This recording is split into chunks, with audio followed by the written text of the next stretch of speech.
Hello friends. आप सभी का स्वागत है मेरे YouTube channel true love story पर। और मेरी कहानी कर्ज, ये एक शांगवन एफएफ है। इसमें टॉप हमारा विभूषान है और बॉटम हमारा प्यारा क्यूट लान वांगजी है। ये कहानी एक टाइम ट्रैवल स्टोरी है। आई होप आप सभी को ये कहानी पसंद आएगी। तो चलिए इसका नेक्स्ट पार्ट शुरू करते हैं। जैसा कि हमने इसके पिछले पार्ट में देखा था, विंग और वांग जी और उनकी पूरी गैंग आपस में लड़ रही थी और अभी उनके पास उनके घर से फ़ोन आया था जहां उनकी आंटी उनसे मिलने के लिए आई हुई थी। और ये जानकर यानली का मुंह बन जाता है, लेकिन फिर वो ना चाहते हुए भी वो तीनों बहन भाई वहां से निकल जाते हैं। यानली अपने घर आती है जहां जैसे ही वो डोर से अंदर आती है, देखती है वहाँ सोफे पर एक लेडी बैठी हुई थी जिनके बाल काफ़ी ब्यूटीफुल लग रहे थे। वहीं उनकी आईज शाइन कर रही थी। उन्हें देखकर यानली बस अपने आंखें घुमाती है। वो मैडम यू थी। हालांकि मैडम यू का अपना कोई बच्चा नहीं था, लेकिन वो इन लोगों को अपना ही बच्चा मानती थी और उन्होंने ही एक तरीके से इनकी परवरिश की थी। यानली को देखकर मैडम यू के चेहरे पर बहुत बड़ी स्माइल आती है। वो जाकर यानली को हक करती है। यानली भी अपने फेस पर फेक स्माइल लाकर उनको भी हक करती है। वहीं वहाँ पर जांग फेंगमिया बैठे थे। वो उन लोगों को देखकर एक छोटी सी स्माइल देते हैं। लग रहा था जैसे वो यहाँ आना नहीं चाहते, लेकिन यू की ज़बरदस्ती के कारण उन्हें यहाँ आना पड़ा। जांग फेंगमिया विंग और जांग चैन की तरफ देखते हैं। जांग चैन और विंग उन्हें ग्रीट करते हैं। जांग फेंगमिया एक छोटी सी स्माइल देकर उनसे पूछते हैं, कैसे हो बच्चों? जो सुनकर विंग बड़े ही आराम से कहता है, बिल्कुल फर्स्ट क्लास अंकल। और ये बोलकर वो अपनी वही चार्मिंग स्माइल देता है। वहीं जांग चैन भी एक बहुत बड़ी सी स्माइल करता है। जांग यानली भी अंकल जांग फेंगमिया से मिलती है। फिर मैडम यू जब विंग और जांग चैन को देखती है, वो मुंह बनाकर कहती है, विंग आचे, ये क्या हालत बना रखी है तुमने? इतनी बड़ी फैमिली के बच्चे हो, लेकिन फिर भी ये टपोरियों जैसे कपड़े पहनते हो। कितनी बार कहा है को थोड़े डिसेंट कपड़े पहना करो। अगर कोई तुम्हें देखे तो क्या कहेगा? कैसे कपड़े पहन रखे हैं तुमने? वैसे तो तुम इतने बड़े लोगों के साथ उठते बैठते हो, पर तुम्हारा कपड़ों का सेंस ज़ीरो है। ये सुनकर विंग बस एक नज़र मैडम यू की तरफ देखता है और उन्हें पूरी तरीके से इग्नोर कर देता है। उसकी नज़रों में मैडम यू की कोई इज्जत नहीं थी। वहीं जांग चैन का भी सेम रिएक्शन था। वो तो बस अपनी शिजिए यानली की वजह से ही मैडम यू को बर्दाश्त कर रहे थे। विंग और आचिंग ऊपर अपने रूम की तरफ जाते हुए कहते हैं, शिजिए, मैं अपने रूम में जा रहा हूँ रेस्ट करने के लिए। किसी को भी मेरे रूम में आने की परमिशन नहीं है, ठीक है?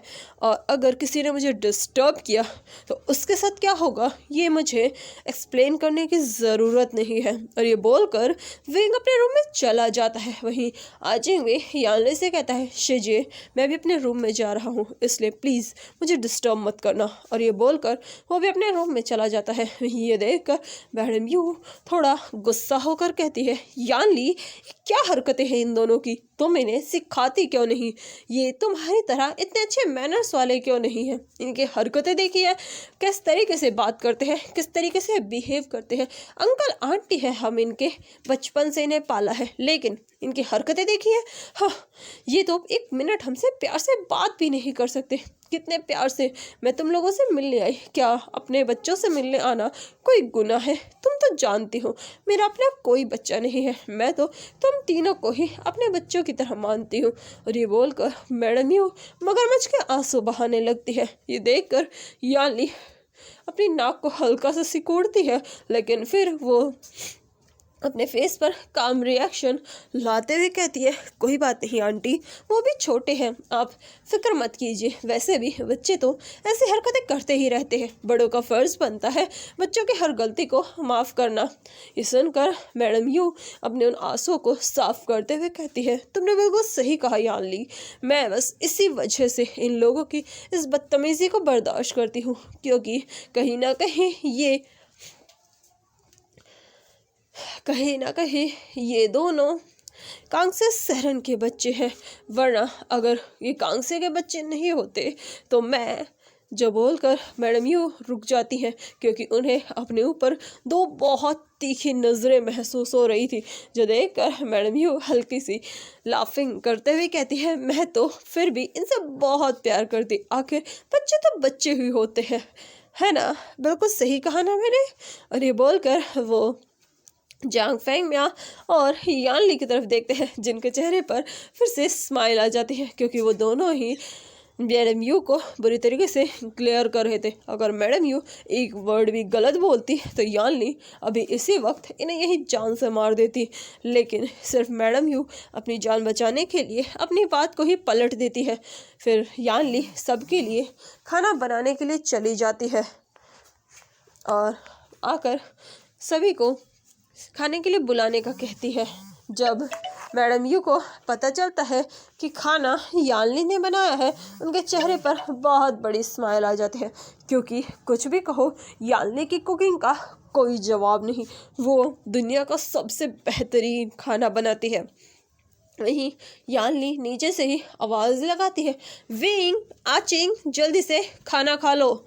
वहीं यानली की आवाज़ विंग और आचिंग के कानों में भी जाती है, जो कि शायद कुछ काम कर रहे थे। वो थोड़ी ही देर में नीचे आ जाते हैं। सभी लोग आराम से डाइनिंग टेबल पर बैठकर अपना फूड एंजॉय करने लगते हैं। विंग और आचिंग अभी भी अपने अलग ही कपड़ों में थे, उनके कपड़े काफ़ी रंग बिरंगे थे। ये देखकर मैडम यू बस मुंह बनाती रहती है। वहीं जांग फेंगमिया के फेस पर कोई रिएक्शन नहीं आते। यानली के फेस पर एक प्यारी सी स्माइल थी। तभी मैडम यू को कुछ याद आता है और वो यानली की तरफ देख कर कहती है, यानली, जिस पर यानली मैडम यू की तरफ देखती है। मैडम यू बहुत बड़ी वाली स्माइल करके कहती है, यानली, मुझे तुमसे एक बहुत ज़रूरी बात करनी है। जिस पर यानली मैडम यू को देखकर थोड़ा तिरछी नज़र करके पूछती है, किस बारे में आंटी? जो सुनकर मैडम यू कहती है, यानली, मैं तुमसे बस एक छोटी सी बात करने आई थी। वो तुम तो जानती हो जिन फैमिली के बारे में। जिस पर यानली बस हाँ में सर हिलाती है। जिस पर मैडम यू कहती है, जिन फैमिली इस सिटी की सबसे रईस फैमिलियों में आती है। हालांकि हमारे टक्कर के वो लोग नहीं हैं, लेकिन फिर भी बहुत अच्छे लोग हैं।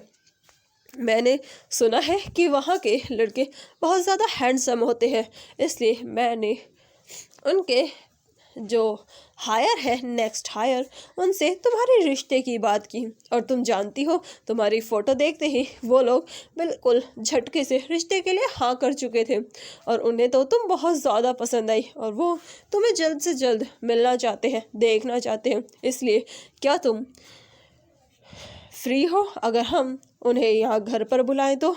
और ये सुनते ही विंग और आचिंग का खाना वहीं रुक जाता है।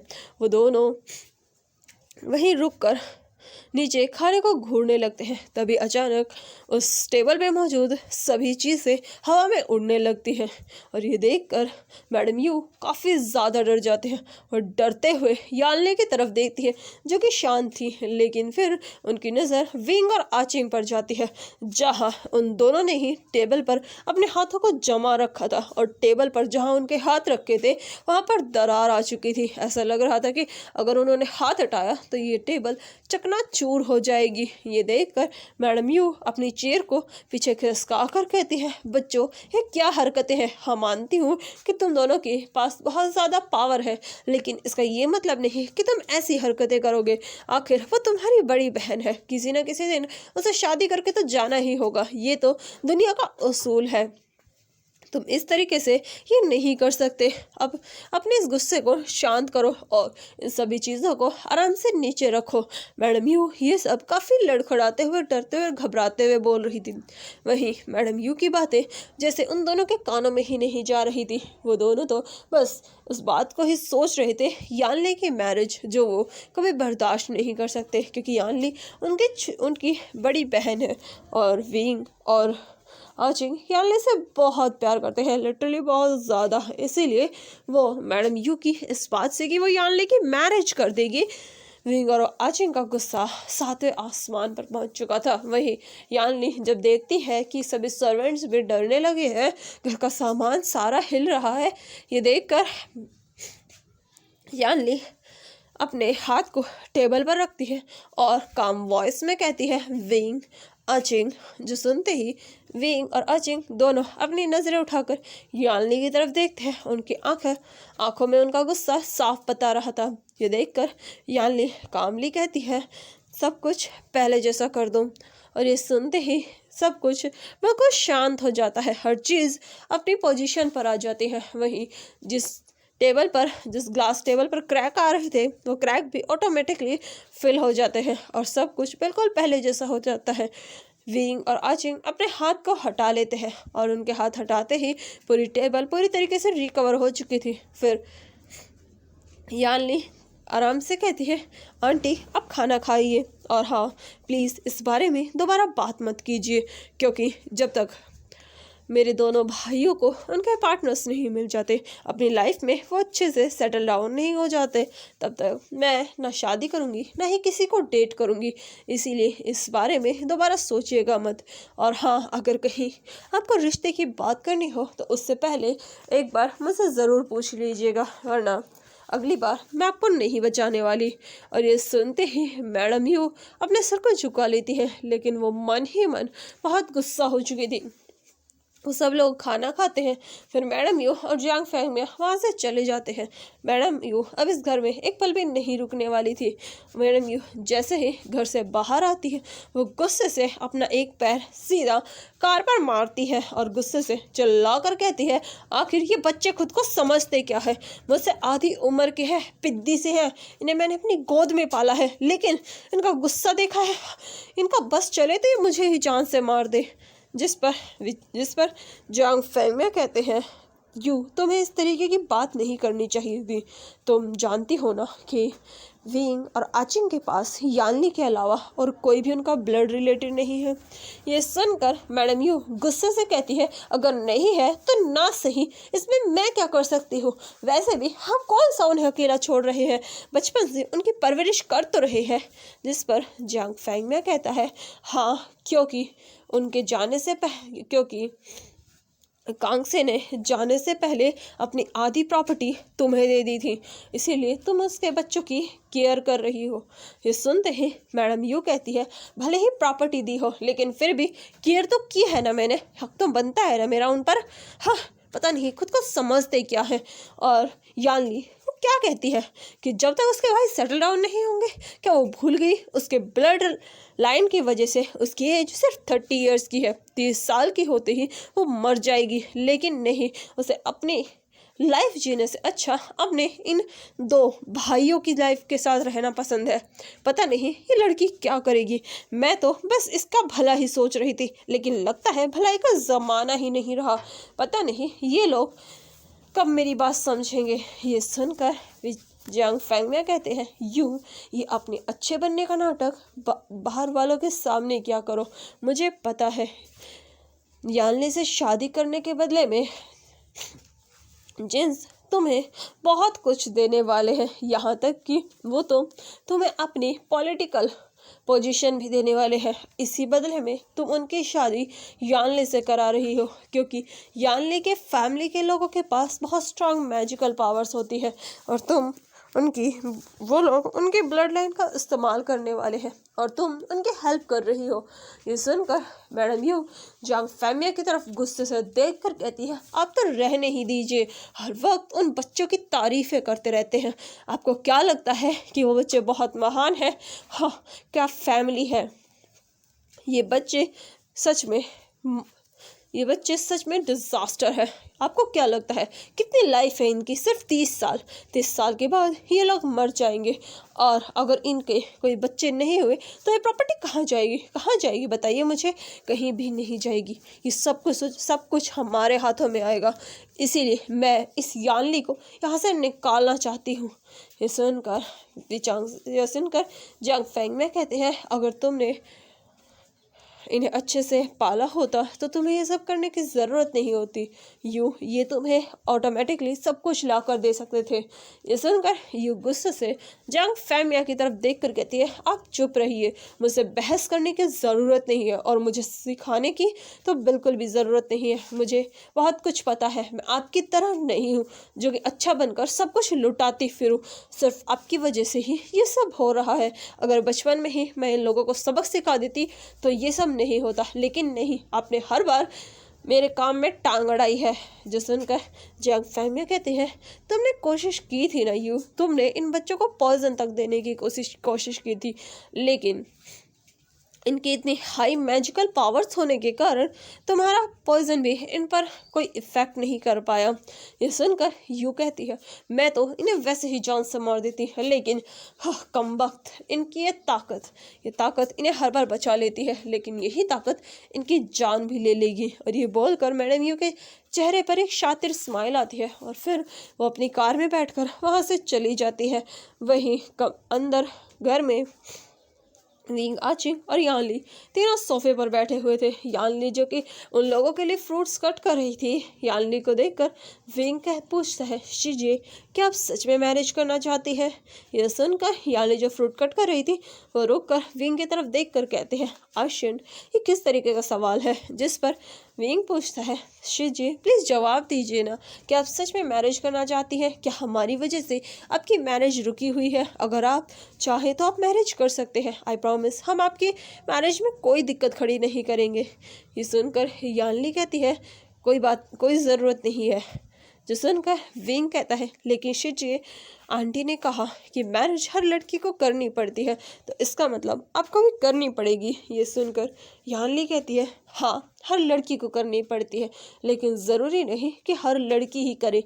मैं नहीं करना चाहती और ये बात बिल्कुल क्लियर है, इसलिए दोबारा इस बारे में बात मत करना। ये सुनकर विंग और आचिंग कुछ कहते यानली फ्रूट्स रख कर वहाँ से जाने लगती है। ये देखकर आचिंग कहता है, या सिस्टर आपको एक बार उस जिन से तो मिलना ही चाहिए। जो सुनकर यानली कहती है, मुझे उससे नहीं मिलना, और ये बोलकर वो वहाँ से चली जाती है। वहीं विंग और आचिंग एक दूसरे की शक्ल देखते हैं।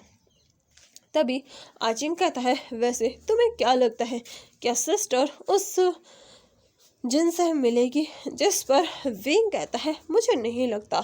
फिर वो आचिंग से पूछता है, क्या तुम्हें कोई पसंद है? जिस पर आचिंग कहता है, बिल्कुल भी नहीं। और ये बोलकर वो अपने फेस को टर्न कर लेता है। और वहीं विंग कहता है, हाँ वैसे भी मुझे नहीं लगता कि तुम्हें कोई लड़की पसंद करेगी। ये सुनकर आचिंग कहता है, ऐसा बिल्कुल नहीं है, मुझे बहुत सारी लड़कियां पसंद करती है, लेकिन बात यह है कि मैं किसी को पसंद नहीं करता। और ये बोलकर वो स्मोक करता है और वहीं विंग भी स्मोक करता है। उन दोनों के बीच इस थोड़ी देर के लिए ये खेल चलता रहता है। फिर वो लोग अपने अपने रूम में चले जाते हैं।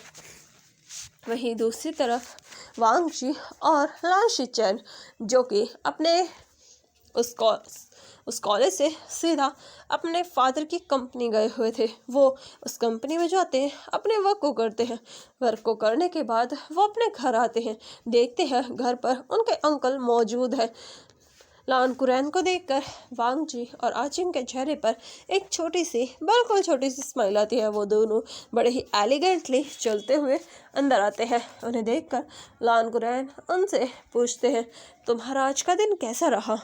ये सुनकर वो दोनों धीरे से कहते हैं, अच्छा था। और ये बोलकर वो लोग अपने रूम की तरफ जाने लगते हैं। तभी लान कुरैन कहते हैं, मैंने तुम लोगों का फूड रेडी कर दिया है, जल्दी से आओ और खाना खाकर सो जाओ। ये सुनकर वांग जी और शिचैन दोनों अपने रूम में जाते हैं। थोड़ी देर में वो फ्रेशन अप होकर नीचे आते हैं, जहाँ देखते हैं कि उनका फूड रखा हुआ है। वो दोनों डाइनिंग टेबल पर अपनी चेयर को थोड़ा सा पुल करते हैं, बड़े ही मैनर्स के साथ वहाँ बैठते हैं और बहुत ही प्रोफेशनली अपने फूड को कट करते हैं और धीरे धीरे उसे च्यू करने लगते हैं। वो दोनों बड़े ही आराम से शांति से खाना खा रहे थे। उनके मुंह से एक हल्की सी भी आवाज़ नहीं आ रही थी, स्पून के टकराने तक की आवाज़ नहीं थी टेबल से, सॉरी प्लेट से। और उन दोनों की ये मैनर्स देखकर लंकरन के चेहरे पर स्माइल थी, क्योंकि उन्हें अच्छा लगता था कि जब उनके बच्चे इतने अच्छे से खाना खाए। उनके मैनर्स देखकर लंकरन हमेशा प्राउड फील करते थे कि क्या नेफ्यू है उनके, हमेशा मैनर्स के साथ बिहेव करते हैं। फिर वो अपने सिस्टर और ब्रदर की सिस्टर इन लॉ और ब्रदर की फ़ोटो देखते हैं, जहां वांग जी और लान शिचैन के पेरेंट्स थे, जिन्हें देखकर लानकुरैन की आंखें हल्की सी नम होती है, लेकिन फिर वो भी आराम से अपना खाना खाते हैं। तभी लानकुरैन शिचैन से पूछते हैं, शिचैन मुझे पता चला कि आज तुम्हारे कॉलेज में एक छोटी सी फाइट हुई थी, क्या तुम मुझे बता सकते हो किस बारे में हुई थी? ये सुनते ही लान शिचैन, जो कि आराम से अपना फूड खा रहे थे, वो रुक जाते हैं। तभी लानकुरैन को याद आता है, खाना खाते वक्त बात नहीं करते, और ये याद आते ही वो लान शिचैन की तरफ देखता है, जो कि अभी लानकुरैन को ग्लेयर कर रहा था। वहीं वांग जी भी लानकुरैन की तरफ घूर कर देख रहा था। देखकर लानकुरैन भी अपने सर को हल्का सा नीचे करके खाना खाने लगते हैं। खाना खाने के बाद लान शिचैन एक नैपकिन से अपने फेस को हल्का सा क्लीन करते हैं, अपने लिप्स को वाइप करते हैं, और फिर वो लानकुरैन की तरफ देखते हैं। अपने दोनों हाथों को अपने पैरों के ऊपर बड़े ही आराम से और तहजीब से रखते हैं। फिर धीरे धीरे बोलना शुरू करते हैं, अंकल। और ये सुनकर लानकुरैन भी अपने फेस को नैपकिन से क्लीन करते हैं। फिर वो भी नॉर्मली अपने हाथों को अपने पैरों के ऊपर रखते हैं और आराम से वांग शिचैन की तरफ देखते हैं। शिचैन कहते हैं, अंकल आज कॉलेज में बस छोटी सी फाइट हुई थी, जो फाइट और किसी नहीं बल्कि वे फैमिली के उन तीनों बच्चों ने की थी। जो सुनकर लानकुरैन कहते हैं, क्या उस फाइट में तुमने भी पार्टिसिपेट किया था? जिस पर शिचैन धीरे से कहते हैं, जी अंकल। जो सुनकर लानकुरैन कहते हैं, मैंने कहा था ना तुम्हें फाइट करने की ज़रूरत नहीं है। जो सुनकर शिचैन कहते हैं, आई नो अंकल, लेकिन ये ज़रूरी था, क्योंकि वो लोग कुछ ज़्यादा ही बिगड़ चुके थे, हमारे ही लोगों को हमारे ही सामने बुली करते हैं। आप ही बताइए ये सब कहाँ तक सही है? ये सुनकर लानकुरैन कहते हैं, लेकिन फिर भी पर तभी लान शिचैन बड़े ही शांति से कहते हैं, अंकल मैं मानता हूँ लड़ना गलत है, लेकिन सही होने पर भी अपनी उस बात को सामने ना रखना उससे भी ज़्यादा गलत है। और वो लोग गलत थे, इसीलिए हमने बस उन्हें एक छोटी सी पनिशमेंट दी, इससे ज़्यादा कुछ नहीं। जो सुनकर लानकुरैन कहते हैं, क्या तुम दोनों को कोई चोट लगी है? जिस पर वांग जी अपने फेस को क्लीन करता है, एक ग्लास वाटर थोड़ा सा पीता है, अपने होठों पर लगे उस हल्के से पानी को नैपकिन से वाइप करता है, अपने उन हाथों को वापस अपने उन्हीं पैरों पर बड़े ही आराम से रखता है, और फिर धीरे से कहता है, नहीं अंकल हमें कहीं भी चोट नहीं लगी। और ये सुनकर लानकुरैन कहते हैं, चलो अच्छी बात है।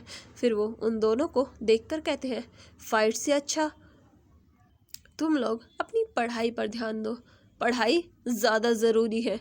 और ये सुनकर वांग जी कहता है, आप फिक्र मत कीजिए अंकल, हम अपनी पढ़ाई पर भी इक्वल फोकस कर रहे हैं।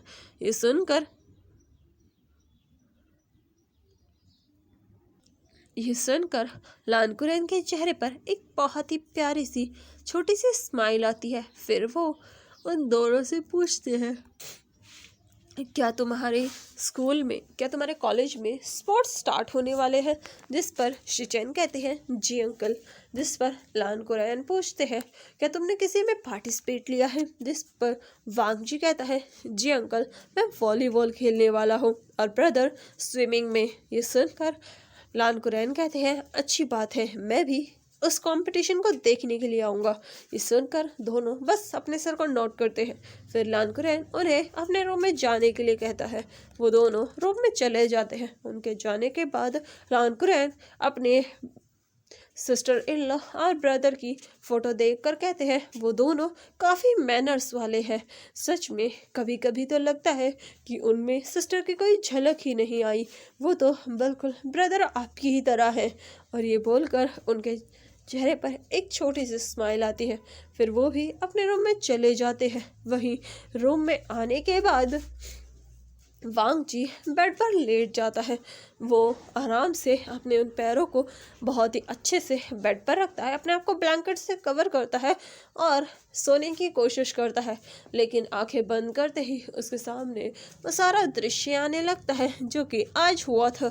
वो फाइट की हर एक सीन को बहुत ही बारीकी से याद करता है कि क्या क्या हुआ था। वांग जी ये प्रोसेस करता है कि कहीं उससे कोई मिस्टेक तो नहीं हुई, कहीं उसने अपनी किसी मैजिकल पावर का इस्तेमाल तो नहीं किया, क्या कहीं उसकी फाइटिंग में कोई गड़बड़ थी। वांग जी हर एक मूव को बहुत ही अच्छे से याद करता है। वहीं लाओ शिजन भी यही करते हैं। वो एक एक मूव को बड़ी ही बारीकी से देखते हैं, यहाँ तक कि वो जांग चैन के भी मूव्स पर बारीकी से नज़र रखते थे और वो उन्हीं के अकॉर्डिंग अपने मूव्स को करते थे। वहीं दूसरी तरफ वी मैंशन में वांग विंग जो कि अपने रूम में लेटा हुआ था, उसके दिमाग में भी फाइट के सीन्स चल रहे थे, लेकिन कुछ अलग। वो उन फाइट के सीन्स में बस ये सोच रहा था कि उसने वांग जी के फेस पर कितनी बार पंच किया, कितनी बार उसने उसके स्टमक में किक की, कितनी बार उसने उसके पैरों पर अपने पैर को रखा, हाथ को ट्विस्ट किया, कितनी बार उसने उसके फेस को कितनी बार हिट किया। और वो इन सब चीज़ों को याद करके बड़ी ही स्माइल कर रहा था। वहीं जांग चैन भी इसी बारे में सोच रहा था और कैंडी खा रहा था। उसके फेस पर बहुत बड़ी स्माइल थी और वो लोग ऐसे ही अपनी इस रात को बड़े ही सुकून से बिता देते हैं, सो जाते हैं और सुबह सुबह सब लोग अपने कॉलेज में आ जाते हैं। आज वो कोई फाइट नहीं करते बल्कि नॉर्मली क्लास लेते हैं। क्लास में भी उनकी बहस तो होती है, लेकिन लैन ब्रदर्स ज़्यादा बहस नहीं करते क्योंकि वो बात ज़्यादा करना पसंद नहीं करते। पर वांग विंग और जियांग चेन उनके पास तो बातों का पूरा पिटारा था। वो तो इतना बोलते हैं कि बोलने में किसी का भी रिकॉर्ड तोड़ दे, बहुत ज़्यादा बातें करते हैं। उनके दिन ऐसे ही धीरे धीरे बीतने लगते हैं। दोनों के ही बीच में अक्सर फाइट्स होती रहती थी। फाइट्स नहीं, महायुद्ध कहना चाहिए इन्हें। हर वक्त बस लड़ने का मौका चाहिए। आज भी कुछ ऐसा ही था, लेकिन आज बच्चों के नहीं बड़ों के बीच में फाइट हो रही थी। जहां हम देखते हैं जियांग फैमिया और मैडम यू कार में जा रहे थे, तभी उनकी कार टकरा जाती है लान कुरैन से। कार से बाहर आते ही मैडम यू गुस्से से चिल्लाकर कहती है, आखिर ये कौन अंधा इंसान है जो कि सड़क पर पागलों की तरह कार दौड़ा रहा है? क्या इसे बिल्कुल भी मैनर्स नहीं है? कहाँ से कार लेकर जानी चाहिए? अकल नाम की तो चीज़ ही नहीं है। पता नहीं ऐसे लोगों को कौन कार्स और ड्राइविंग लाइसेंस दे देता है। अगर मेरा बस चले तो मैं तो ऐसे इंसानों को ड्राइविंग लाइसेंस तो दूर की बात है बल्कि कुछ भी ना दूँ। इन लोगों को सच में जेल में डाल देना चाहिए। ये लोग पता नहीं एग्जिस्ट ही क्यों करते हैं। वहीं उसकी सारी बातें सुनकर विचांग से कहते हैं, यू अपनी ज़बान पर लगाम लगाओ। तभी यू चिल्लाकर कहते हैं, मैं भला अपनी ज़बान पर क्यों लगाम लगाऊं जब कोई अपने कार के ब्रेक को अच्छे से प्रेस नहीं कर सकता, उन्हें बिल्कुल भी कुछ नहीं आता, यहाँ तक कि उन्हें तो कार चलाने भी नहीं आती। तभी उसके कानों में किसी की कॉल बज जाती है, अपनी ज़बान संभाल कर बात कीजिए मैडम जियांग। और ये सुनते ही मैडम यू पलट कर देखती हैं जहाँ लान कुरैन बड़े ही स्टाइल से चलते हुए आ रहे थे। उन्होंने ब्लैक कलर का बिजनेस सूट पहना हुआ था, उनके आईज जो काफ़ी काम थी और वो उन्हें बड़े ही शांति से देख रहे थे। उन्हें देखकर जियांग फैमिया कहते हैं, आप कैसे हैं मिस्टर लान? जो सुनकर मिस्टर लान कहते हैं, मैं बिल्कुल ठीक हूँ। अब बताइए मिस्टर जियांग कैसे हैं आप? लगता है आपकी कार की हेडलाइट टूट चुकी है। आप फिक्र मत कीजिए, मैं इसका कंपनसेशन कर दूंगा। वैसे भी मेरी फैमिली के पास बहुत पैसे हैं। ये सुनकर मैडम यूँ कहती है, तो तुम्हें क्या लगता है हम भिखारी हैं? पैसे हमारे पास भी बहुत है, अगर चाहे तो तुम्हें और तुम्हारे पूरे परिवार को पैसों में खरीद ले। ये सुनकर लैन कुरैन हंसकर कहते हैं, मैडम यू आपकी ज़बान सच में आज भी उतनी ही तीखी है। क्या खाती है? कहीं ज़्यादा मिर्ची तो नहीं खाती? ओह, मैं तो भूल ही गया था, आपको तो तीखा कुछ ज़्यादा ही पसंद है, इसी वजह से तो ज़बान इतनी तीखी है। ये सुनकर मैडम यूँ कहती है, हाँ बिल्कुल, हम तीखा ज़्यादा खाते हैं, ज़बान भी तीखी है, आपकी तरह नहीं है बेस्वाद। और ये बोलकर वो लान कुरैन को गुस्से से घूरने लगती है, जिस पर लान कुरैन कहते हैं, मैडम यू सच में आपके हस्बैंड सही कहते हैं, आपको अपनी ज़बान पर लगाम लगानी चाहिए, वरना कहीं ऐसा ना हो कोई इसे काट दे और फिर आपकी ज़बान पर कुछ लगाम लगाने लायक ही ना बचे। और ये सुनकर मैडम यू गुस्से से तलमिलाकर कहती है, क्या बकवास कर रहे हो तुम, और तुम्हारी हिम्मत कैसे हुई ये बोलने की, तुम खुद को समझते क्या हो?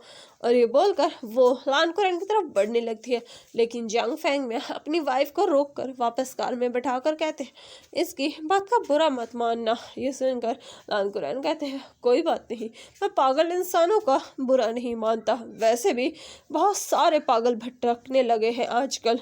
और ये बोलकर वो अपनी कार में बैठ जाते हैं। वहीं ये देखकर मैडम यू चिल्लाकर कहती है, तुमने पागल किसे कहा? पागल हो गए तुम्हारे वो दोनों नेफ्यू, तुम्हारी हिम्मत कैसे हुई मुझे पागल बोलने की? खुद को समझते का क्या हो? कहाँ जा रहे हो? वापस आओ, तुम्हारे बाल नोच लूंगी, खुद को समझते क्या हो? और ये बोलकर वो लान कुरैन पर चिल्लाने लगती है। पूरा शहर वहाँ पर मौजूद सभी कार्स उनका ये तमाशा देख रही थी, लेकिन कर ही क्या सकती है। ये दोनों फैमिली इस शहर की सबसे बड़ी फैमिली है, या फिर यूँ कहें तो मैजिकल पावर्स में पूरी दुनिया में सबको टक्कर देती है। लेकिन ये दोनों हमेशा कुत्ते बिल्ली की तरह लड़ते रहते हैं। वहीं मैडम यू कार में बैठे बैठे गुस्से से बड़बड़ाए जा रही थी। यह देखकर जांग फैमिली अपने सर को हिलाते हैं, कानों में दोनों में एयरबड्स लगाते हैं और एक म्यूज़िक चलाकर कार चलाने लगते हैं। वो काफ़ी रिलैक्स फील कर रहे थे। वहीं उन्हें ऐसे देखकर मैडम को बहुत गुस्सा आता है, पर वो कर ही क्या सकती है, चुपचाप वहीं बैठ जाती है। वहीं दूसरी तरफ हम विभूषण और जांग चैन को देखते हैं, जो कि अभी तैयारी कर रहे थे। जहां जांग चैन जो कि वॉलीबॉल में पार्टिसिपेट करने वाला था, और वहीं विंग जो कि स्विमिंग में पार्टिसिपेट करने वाला था, क्योंकि विंग की स्विमिंग स्किल्स बहुत अच्छी है। और बात करें यानली की, तो यानली डांस में पार्टिसिपेट करने वाली थी। सब लोग काफ़ी खुश थे। यानली जो कि अभी अपनी डांस प्रैक्टिस कर रही थी, उसके दोनों ब्रदर्स वहीं मौजूद थे। वहाँ पर कुछ और लड़कियाँ भी डांस प्रैक्टिस कर रही थी। कुछ लड़कियाँ जानबूझकर अपने स्कर्ट को थोड़ा ऊंचा कर लेती है, थोड़ा ऊपर कर लेती है, ताकि उनके लॉन्ग लेग्स सबको दिखाई दे, खासकर इन दोनों ब्रदर्स को, ताकि कम से कम ये थोड़ा तो उनकी तरफ अट्रैक्ट हो और वो लोग डांस करती है, जहाँ वो लोग वैली डांस परफॉर्मेंस करती है। ये देखकर विंग कहता है, वाओ शीजिए, आप सच में बहुत ब्यूटीफुल है। जिस पर यानली कहती है, थैंक यू आशन। और फिर वो लोग उन डांस परफॉर्मेंस को देखने लगते हैं। यानली अकेले सिंगल परफॉर्मेंस देने वाली थी और बाकी लड़कियां ग्रुप में। वहीं यानली अपनी परफॉर्मेंस की प्रैक्टिस कर रही थी। उसके बाद वो नीचे आती है, पानी पीने लगती है। तब तक कुछ लड़कियां अपनी डांस परफॉर्मेंस करने वाली थी, कुछ क्लासिकल डांस करती है। उन्हें देखकर विंग कहता है, ये ड्रेस कितनी अच्छी है, बिल्कुल एंशिएंट टाइम की। जिस पर जांग चैन कहता है, बिल्कुल सही, बिल्कुल एंशिएंट टाइम की, देखो तो इसे हांगफू कहते हैं। जिस पर विंग कहता है, अरे हांगफू नहीं, हानफू। जिस पर जांग चैन कहता है, हाँ हाँ हानफू। फिर वो उसे देख कर कहता है, वैसे फीमेल्स के कितने अच्छे हैं, पता नहीं मेल्स को कैसे होंगे। जिस पर यानली कहती है मेल के भी बहुत अच्छे होते हैं। जिस पर विंग कहता है शेजे कि आपने कभी ट्राई की है। जिस पर यानली कहती है नहीं, मैंने कभी ट्राई नहीं किए। जिस पर विंग कहता है मैं तो ट्राई करना चाहता हूँ, आखिर कैसे लगेंगे मुझ पर। जिस पर जियांग चेन कहता है बिल्कुल बंदर जैसे। जिस पर विंग कहता है तुम होगे बंदर। और ये बोलकर वो दोनों एक दूसरे को देखकर हंसने लगते हैं। वहीं ये देखकर यानली कहती है एक दूसरे से बहस करना बंद करो। और ये बोलकर वो उस डांस परफॉर्मेंस को देखती है जो वो लड़कियां दे रही थी। विंग भी देखने लगता है। वो लड़कियां बड़ी ही खूबसूरती से फ्लावर डांस परफॉर्मेंस दे रही थी। उनके डांस को देखकर विंग कहता है सच में शीजी बहुत खूबसूरत है। जिस पर यानली कहती है देखो उन लड़कियों के हाथों की मूवमेंट कितने ज़्यादा शार्प है। जिस पर विंग कहता है हाँ बिल्कुल शीजी, और उनके हैंड्स भी कितने ब्यूटीफुल हैं। जिस पर आशिंग कहता है शीजी इसे डांस परफॉर्मेंस नहीं बल्कि लड़कियों के हाथ दिख रहे हैं। जिस पर विंग कहता है मुझे कमर भी दिख रही है। और ये बोलकर वो आचिंग की तरफ देखता है। जिस पर आचिंग उसके बैक पर एक किक करके कहता है विंग क्या देख रहे हो तुम। जिस पर विंग कहता है आचिंग तुम्हारी कमर कुछ ज़्यादा ही पतली हो गई है, कहीं पता चले कि तुम भी लड़कियों की कैटेगरी में ना आ जाओ। ये सुनकर आचिंग कहता है कमर भले ही पतली हो गई हो लेकिन फिर भी मैं लड़कियों की कैटेगरी में तो नहीं आ सकता। और ये बोलकर वो स्मोक करता है। ये देखकर विंग कहता है कुछ शर्म करो आचिंग, शीजी यही मौजूद है। जिस पर यानली कहती है तुम लोगों की बातें सुनने से अच्छा है मैं अपने कान ही बंद कर लूँ। और ये बोलकर वो वहाँ से निकल जाती है। वहीं वो लोग थोड़ी देर परफॉर्मेंस देखते हैं, वहाँ से चले जाते हैं। तो चलिए मिलते हैं इसके नेक्स्ट पार्ट में। हालांकि आप सोचोगे कि आखिर टाइम ट्रैवल कब स्टार्ट होने वाला है। होगा शायद 2 चैप्टर्स के बाद मैं इसका टाइम ट्रैवल स्टार्ट कर दूंगी। उसमें आप बताइए आपको कैसा लगेगा विंग और वांग जी का टाइम ट्रैवल, और आप कितने कपल्स देखना चाहते हैं, विंग और वांग जी के कितने पेयर्स देखना चाहते हैं बता सकते हैं। हालांकि मैं ज़्यादा पेयर्स तो नहीं बनाऊंगी क्योंकि मैं खुद ही नाम याद नहीं रख पाऊंगी, लेकिन आप मुझे बता सकते हैं। तो चलिए मिलते हैं इसके नेक्स्ट पार्ट में। तब तक के लिए मेरे चैनल को लाइक कीजिए, शेयर कीजिए, सब्सक्राइब कीजिए। Thank you, bye bye and take